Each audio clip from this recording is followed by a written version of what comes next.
இந்த வீடியோல சார்கோபீனியா இல்லைன்னா தசை சிதைவு நோய் பத்தி பார்க்கலாம். சார்கோபீனியான்னா ஒன்றும் இல்லை, மசில் மாஸ் ஸ்ட்ரென்த் அதோட குவாலிட்டி எல்லாமே கம்மியாகிறது தான் சார்கோபீனியான்னு சொல்லுவாங்க. இது ஒரு ஜீரியாட்டிக் சிண்ட்ரோம். இது ஒரு நேச்சுரல் ஏஜிங் ப்ராசஸ்னால வருது. குறிப்பாக 30 வயசு தானதுக்கு அப்புறம் கிட்டத்தட்ட 3லேருந்து 8% உங்களுக்கு வந்து மசில் லாஸ் ஒவ்வொரு 10 வருஷத்துக்கும் கம்மியாக ஆரம்பிக்கும். அதுவே 60 வயசு தானதுக்கு அப்புறம் ஒவ்வொரு வருஷத்துக்கும் ஒவ்வொரு % அதோட மசில் லாஸ் ரொம்ப கம்மியாக ஆரம்பிக்கும். ஆனால் சில கண்டிஷன்ல இந்த மசில் லாஸ் ரொம்ப வேகமாக உங்களுக்கு நடக்கும்.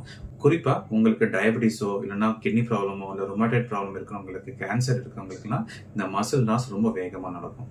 இந்த சார்கோபீனியா நமக்கு இருக்கா இல்லையான்னு ஈஸியாக கண்டுபிடிக்கலாம். ஒரு சிம்பிள் கொஸ்டினரி மெத்தட் மூலியமா கண்டுபிடிக்கலாம். அதுதான் சார்க் ஹெப்னு சொல்லுவாங்க.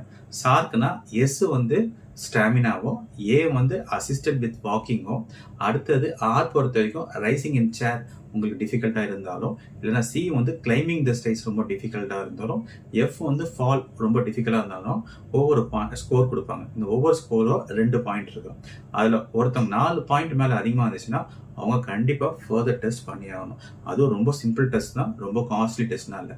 அவங்க என்ன மாதிரி டெஸ்ட்லாம் பண்ணலாம்னா ஹேண்ட் கிரிப் டெஸ்ட் மூலியமாகவும் இல்லைனா சேர் ஸ்டாண்ட் ரைஸ் டெக்னிக் மூலியமாகவும் ஈஸியாக கண்டுபிடிக்கலாம். இதுக்கப்புறம் உங்களுக்கு எக்ஸாக்டாக நமக்கு வந்து சார்கோபீனியா எப்படி டிடெக்ட் பண்ண முடியும்னா டெக்ஸா ஸ்கேன் இல்லைனா பயோ எலக்ட்ரிக்கல் இம்பெடன்ஸ் அனலைசிஸ் மூலியமாக உங்களால் ஈஸியாக கண்டுபிடிக்க முடியும்.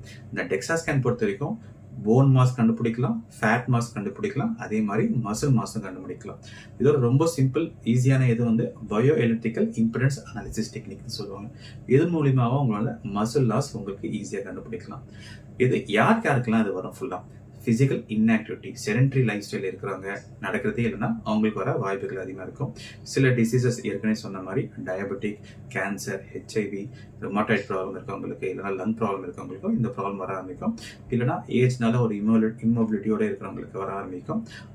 இன்சுலின் எதிர்ப்பு தன்மை அதிகமாக இருந்தாலும் இந்த டிசீஸ் சீக்கிரமாக வர உங்களுக்கு வாய்ப்பு அதிகமாக இருக்கும். ஃபுல்லாக இந்த டிசீஸ் வராமல் தடுக்க என்னென்ன பண்ணணும்? ஃபர்ஸ்ட் அண்ட் ஃபார்மோஸ்ட் திங் வந்து டயட் பேட்டர்ன். டயட் பொறுத்த வரைக்கும் உங்களுக்கு கண்டிப்பாக ப்ரோட்டீன் இன்டேக் ரொம்ப தேவை. உங்களுக்கு அந்த ப்ரோட்டீன் இன்டேக் அனிமல் ப்ரோட்டீனாக இருக்கிறது ரொம்ப தேவை. பிளான்ட் ப்ரோட்டீனும் எடுத்துக்கலாம். அடுத்தது எக்ஸசைஸ் பொறுத்த வரைக்கும் resistant exercise. Apart from normal walking, நம்ம நடக்கிறத தவிர உங்களுக்கு மினிமம் ரெசிஸ்டன்ட் ஐசோமெட்ரிக் எக்ஸசைஸ் பண்ணுறது ரொம்ப நல்லது. அதுதான் உங்களுக்கு வந்து மசில் லாஸ் இல்லாமல் மசில் பில்டிங் ரொம்ப உதவும். அடுத்தது பார்த்தீங்கன்னா ரொட்டீன் ஃபிசிக்கல் டெய்லி ஆக்டிவிட்டிஸை நம்ம வழக்கமாக பண்ணுறது. 3 பண்ணிங்கன்னா கண்டிப்பாக சார்கோபீனியாவை நம்மளால் தடுக்க முடியும். இந்த சார்கோபீனியா வந்துட்டீங்கன்னா உங்களுக்கு அடிக்கடி விழுறதுக்கான வாய்ப்புகள் ரொம்ப அதிகமாக இருக்கும். அடிக்கடி விழுறதுனால உங்களுக்கு ஃப்ராக்சர் வர வாய்ப்புகள் அதிகமாக இருக்கும். குறிப்பாக சார்கோபீனிக் ஒபிசிட்டின்னு சொல்லுவாங்க. இது என்ன சார்கோபீனிக் ஒபிசிட்டி? மசில் மாஸ் கம்மியாக இருக்கிறது, ஃபேட் மாஸ் ரொம்ப அதிகமாக இருக்குது.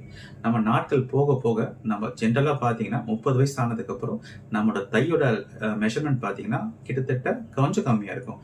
ஆனால் ஆரம்பத்தில் கிட்டத்தட்ட ஒரு 90% வந்து மசில் மட்டும்தான் உங்களுக்கு இருக்கும்.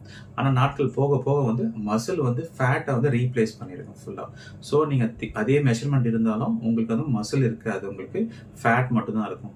இதுதான் சார்கோபீனிக் ஒபிசிட்டின்னு சொல்லுவாங்க. இந்த சார்கோபீனிக் ஒபிசிட்டி வந்தோன்னா இட் இஸ் மோர் டேஞ்சரஸ். இதோட காம்ப்ளிகேஷன்ஸ் எல்லாமே ரொம்ப அதிகமாக இருக்கும். ஃபுல்லாக குறிப்பாக ஹார்ட் ப்ராப்ளம் உங்களுக்கு அக்ரிவேட் பண்ணுறதுக்கோ, வேறு ஸ்ட்ரோக் ப்ராப்ளம் அக்ரிவேட் பண்ணுறதுக்கோ இந்த sarcopenic obesity one of the main reasons. Healthy diet, high protein intake with proper resistance training எக்ஸசைஸும் பண்ணிட்டு கண்டிப்பாக இந்த தசை சிதைவு நோயை நம்மளால் தடுக்க முடியும்.